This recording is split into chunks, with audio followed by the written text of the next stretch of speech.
In today's episode, we talk the best value resorts in part one of a three-part series on Walt Disney World Resorts.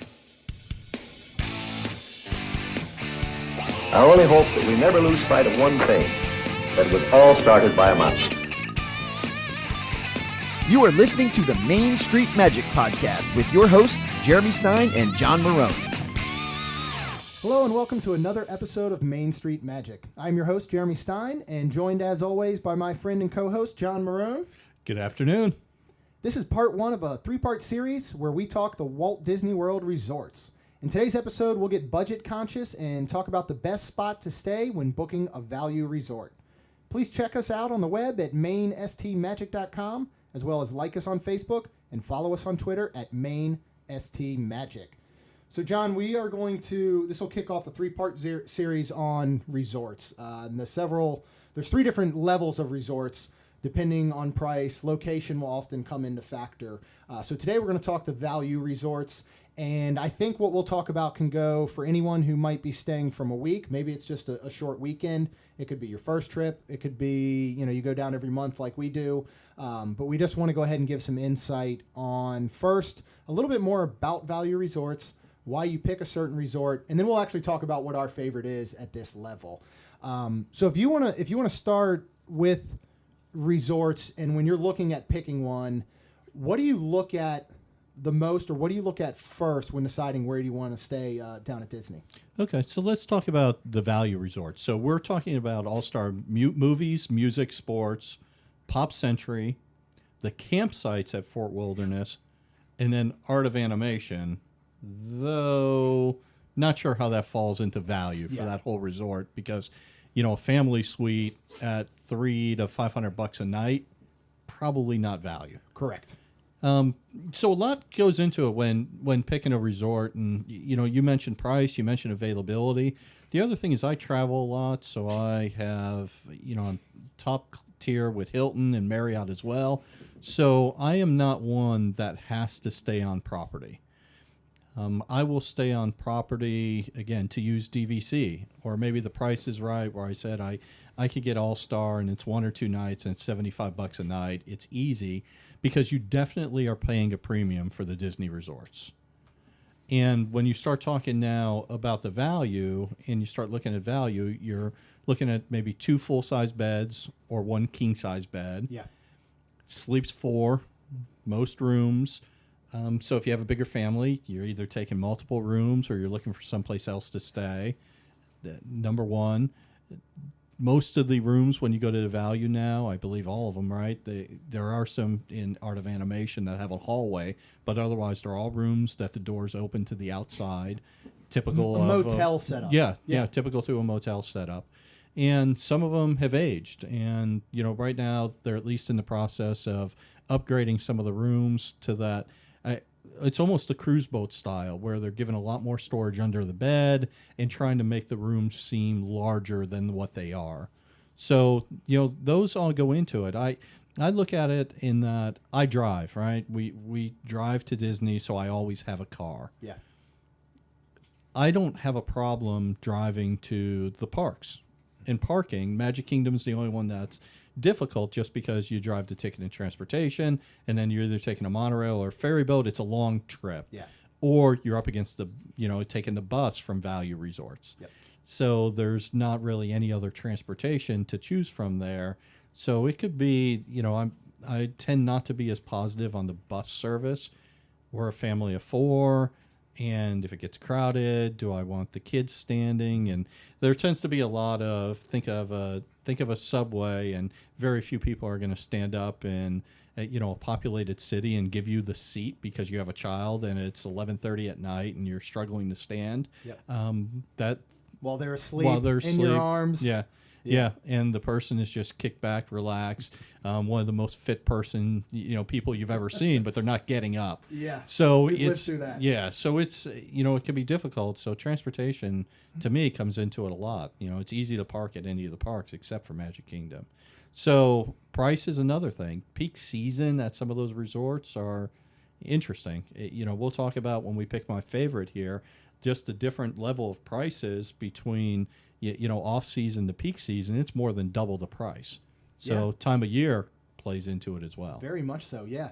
And a few things that you touched on, especially with room size. Now, short of the suites at Art of Animation, all of these rooms are the exact same layout. So whether you're going from, any of the all-star resorts to Pop Century, they're pretty much the same size and layout, as you said. And you're getting 2 full beds. They're not really that comfortable, but they're usually by the end of the day, when you've been in parks all day, they'll definitely suit you fine.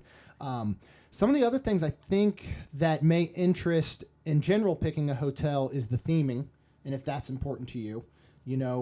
Art of Animation theming compared to something over at All Star, you may find that Art of Animation is worth the extra money specifically for that theming, or specifically for their pool, or maybe specifically for their food. If you know that you're going to spend most of the day, if you're there for 4 days and you have a 4-day park hopper and you're from sun up to sundown in the parks, it's perfect to spend a lot less on an all-star where you're pretty much just going to lay your head down to sleep. You're going to maybe shower in the morning. If you're not going to spend a lot of time at the resort, I think that plays in, pretty heavily to it as well. And then as you said with transportation, if you're flying in, you would probably want to weigh the options of maybe getting an off-site hotel and adding a rental car, or getting an on-site hotel at a value resort and knowing that your transportation and all is handled for you. So I think, if you could find out that staying off-site in a rental car is the exact same price as staying on-site and taking the Disney transportation, if you're okay with that those two might even out. So we look at all these different things that play into that.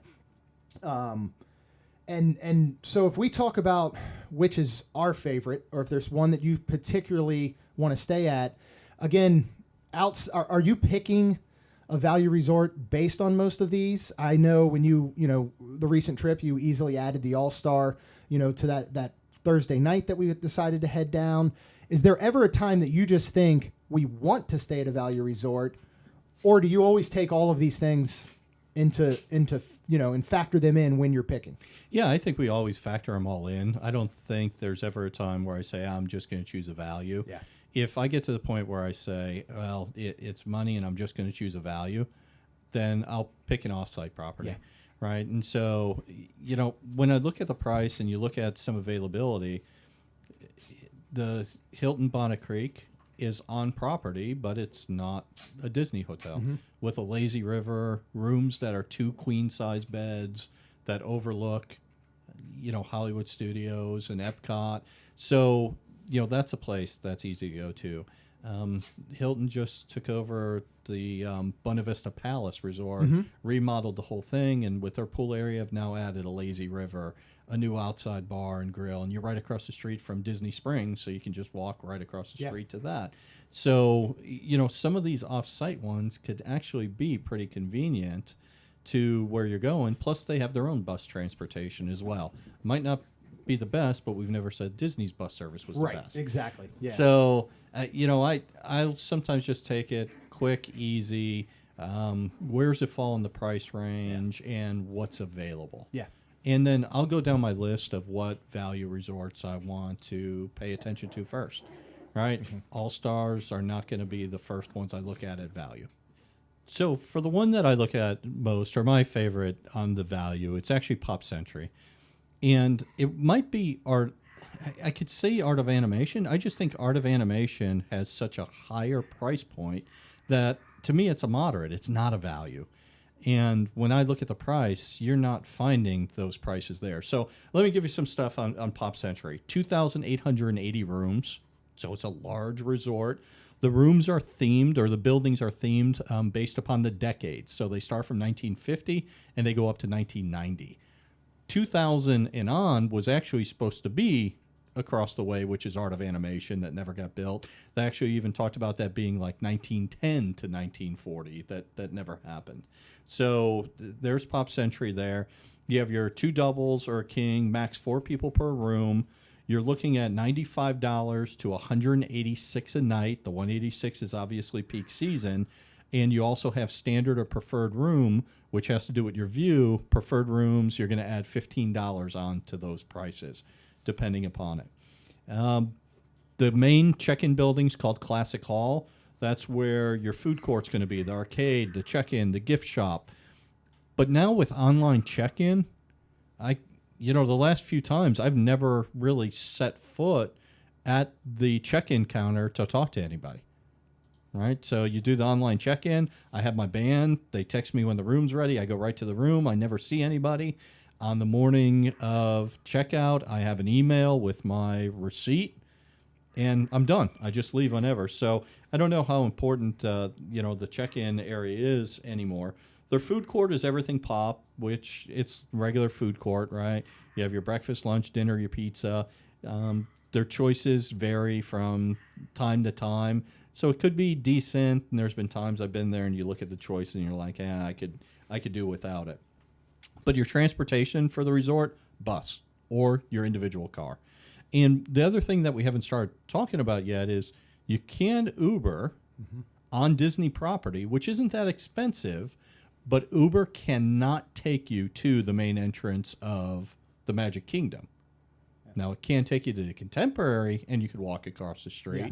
Now, the minivan service, which Disney has, and it's through Lyft, is expanding to more resorts, but it's just deluxe resorts right now. Right. That will take you to where the buses drop off at the Magic Kingdom. So even if you don't have a rental car, you take a value resort, you can choose your own transportation and still get around pretty easily. Yeah. And then the last thing to look at on Pop Century is they are remodeling the rooms right now.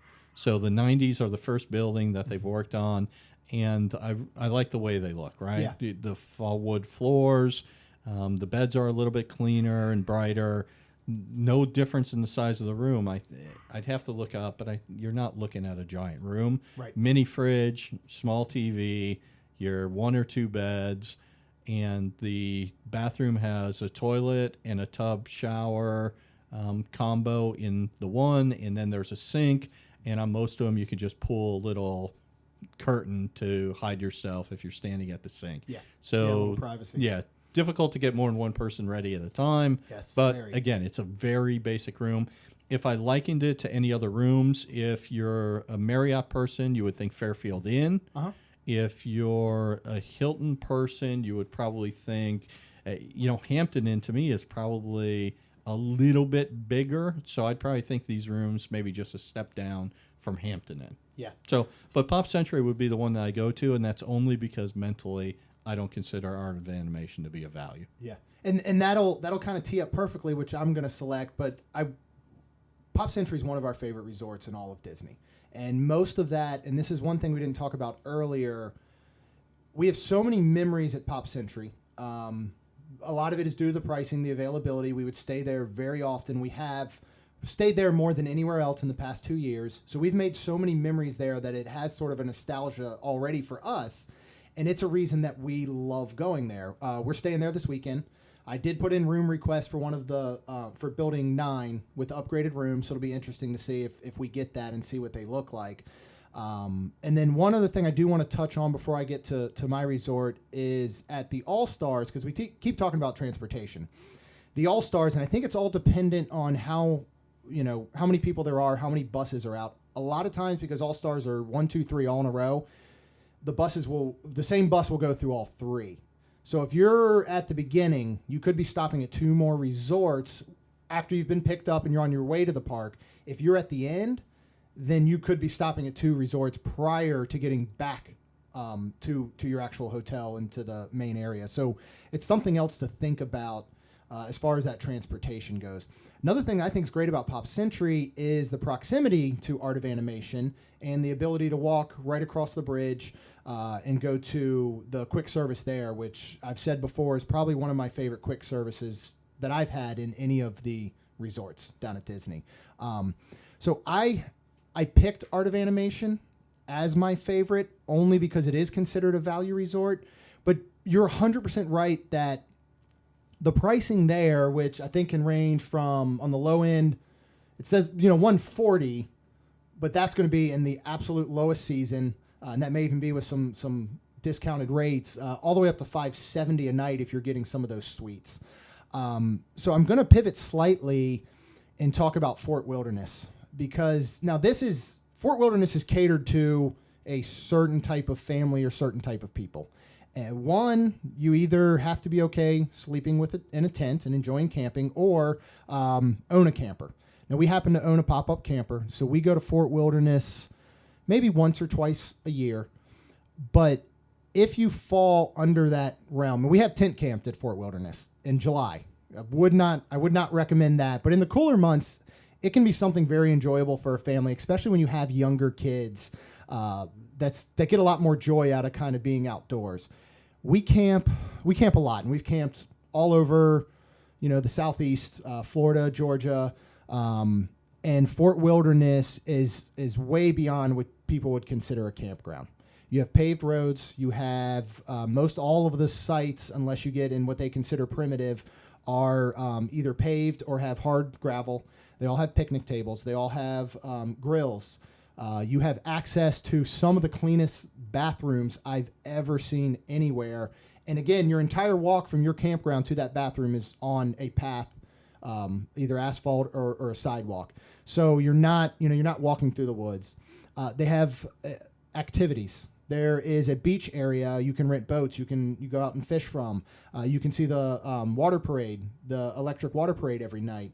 You can see the fireworks over the Magic Kingdom down from the beach.